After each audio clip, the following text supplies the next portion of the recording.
हाल ही में भारत की संसद से लोकसभा, राज्यसभा और राष्ट्रपति की साइन के बाद में शांति बिल पास करा दिया गया, यानी कि अब एक कानून बन चुका है। क्या है शांति बिल, जिसके चलते विपक्ष सरकार पर आरोप लगा रहा है कि आप आने वाले समय में भारत की क्रिटिकल सुरक्षा को प्राइवेट हाथों में दे रहे हैं। और ये प्राइवेट नहीं, असल में आप कुछ लोगों के हाथ में दे रहे हैं, यानी कि प्राइवेट प्लेयर्स की जगह आप ओलिगार्क को, जैसे अपन देश में आजकल डुओपॉली की चर्चा सुनते आ रहे हैं कि इंटरनेट क्षेत्र में दो बड़े ब्रांड काम कर रहे हैं, तो फिर ट्रैवलिंग में दो बड़े ब्रांड काम कर रहे हैं मोबिलिटी को लेकर के, या ई कॉमर्स में दो ब्रांड काम कर रहे हैं। तो आप बोले इस तरीके से न्यूक्लियर सेक्टर के अंदर प्राइवेट प्लेयर्स को ला करके देश की सुरक्षा के साथ कॉम्प्रोमाइज कर रहे हो। ऐसा क्या है इस बिल में जिसका जिक्र होना जरूरी है? न्यूक्लियर रिएक्टर्स में पानी को भाप में बदलने के लिए जिस ऊर्जा को, या फिर कहिए कि जिसकी हीट को यूज किया जाता है, वो न्यूक्लियर फ्यूल होता है। आसान रूप से अगर कहें तो जब हम कोयले से बिजली बना रहे होते हैं तो कोयले की ऊष्मा से, हीट से हम पानी को पहले भाप में बदलते हैं, और उस भाप के प्रेशर से हम टरबाइन घुमाते हैं। टरबाइन के घूमने से मैकेनिकल एनर्जी इलेक्ट्रिकल एनर्जी में बदलती है।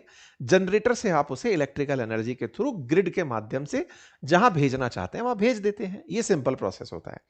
इसी प्रकार से टरबाइन घुमाना उद्देश्य है न्यूक्लियर रिएक्टर का भी। न्यूक्लियर रिएक्टर में जैसा कहा जाए कि 1 किलो जो यूरेनियम है, नाभिकीय विखंडन जिसके अंदर हो सकता है, वो यूरेनियम कई टन, कई मतलब 1000 टन कोयले से अधिक ऊर्जा उत्पन्न करता है।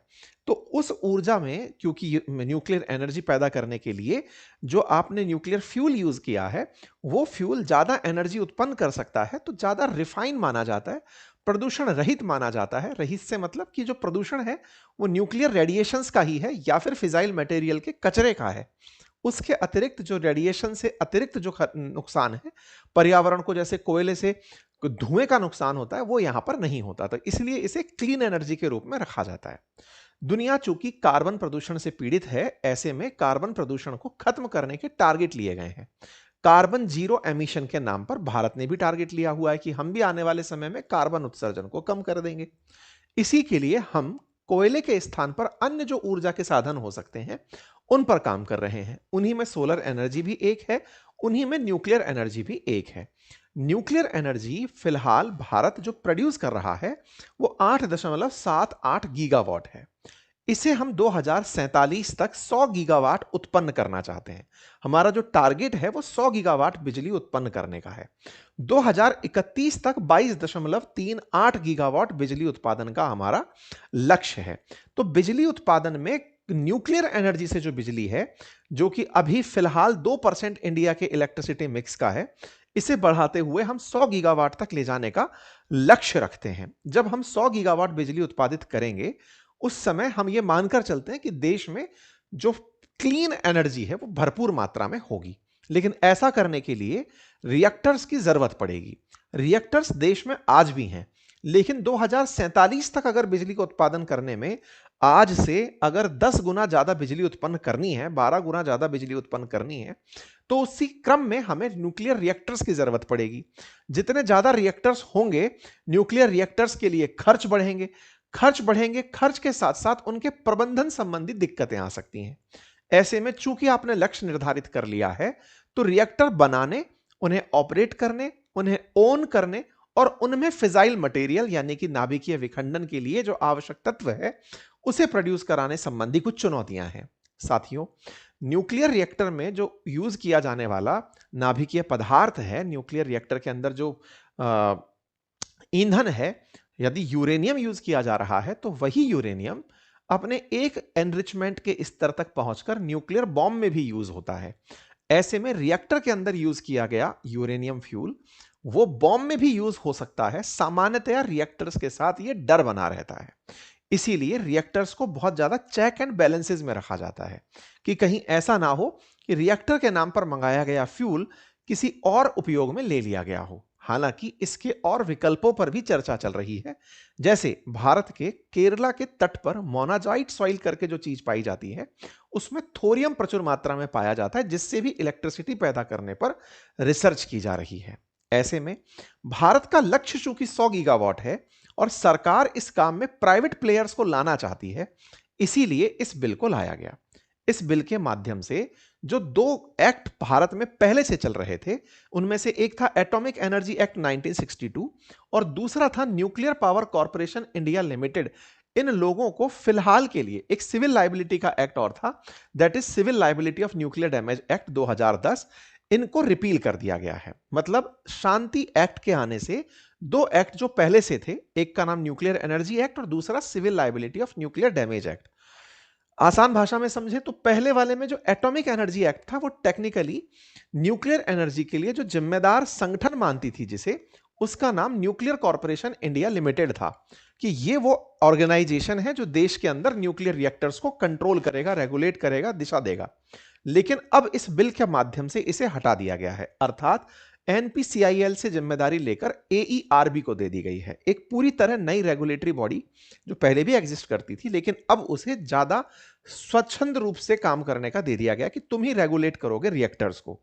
प्लस ये जो दूसरा पॉइंट है civil liability of nuclear damage act, जिसमें यह प्रावधान था कि अगर देश में कोई भी न्यूक्लियर लीकेज होता है, क्योंकि न्यूक्लियर रिएक्टर के साथ जो सबसे बड़ी दिक्कत है वो रिएक्टर का फट जाना है, जिससे निकली हुई रेडिएशन से हजारों लोगों की मौत हो सकती है, क्योंकि वो रिएक्टर से निकली हुई रेडिएशंस न्यूक्लियर बॉम्ब की तरह ही नुकसान पहुंचाती हैं।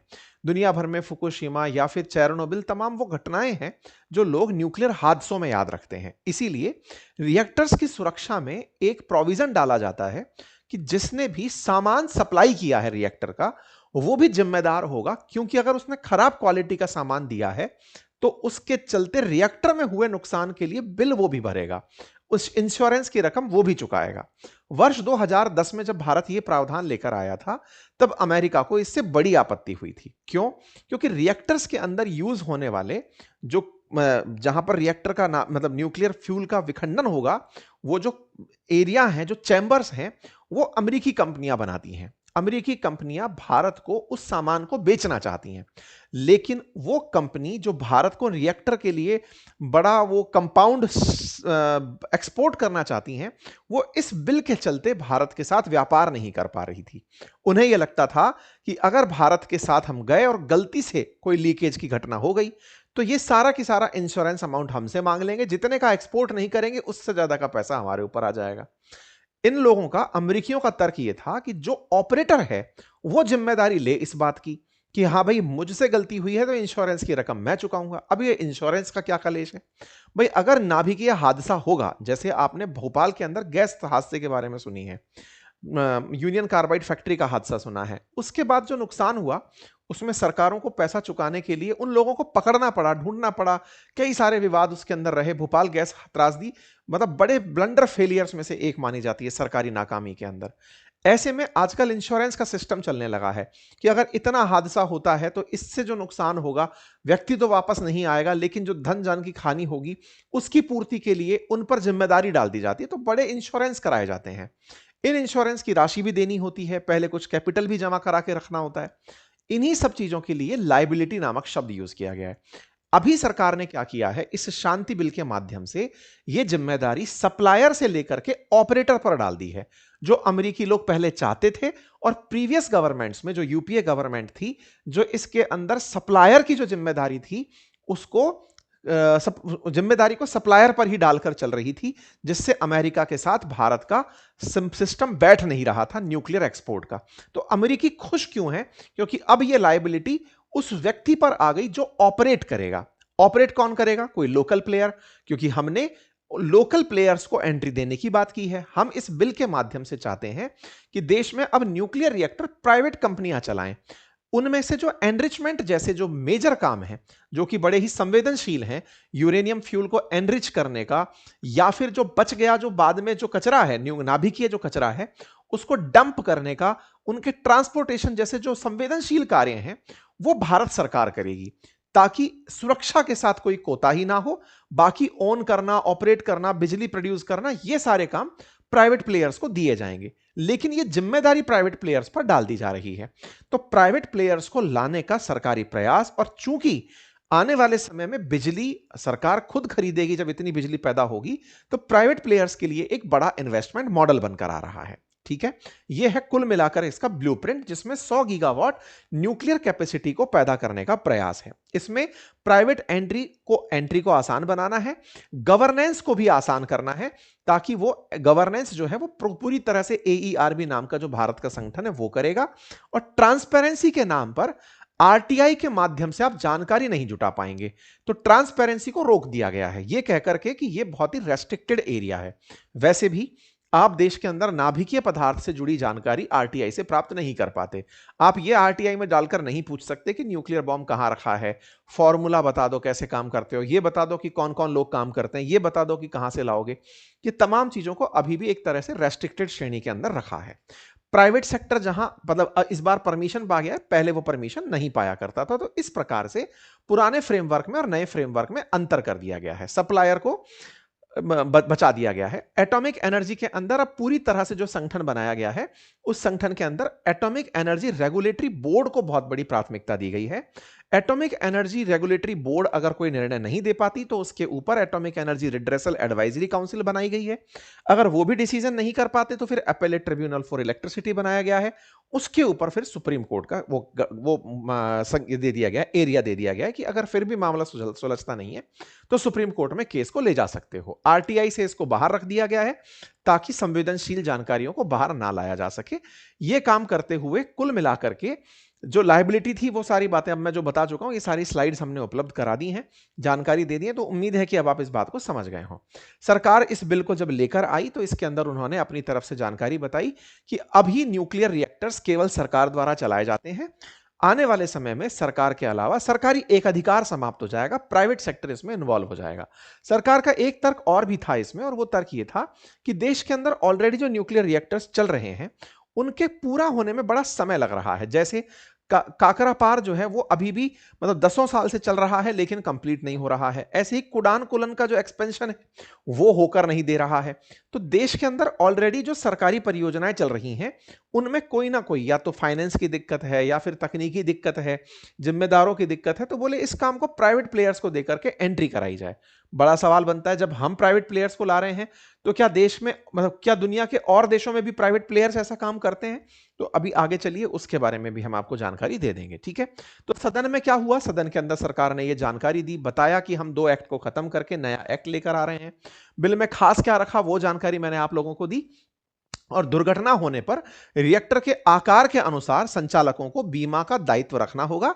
यह राशि 11 मिलियन से लेकर 330 मिलियन अमेरिकी डॉलर के बीच में होगी।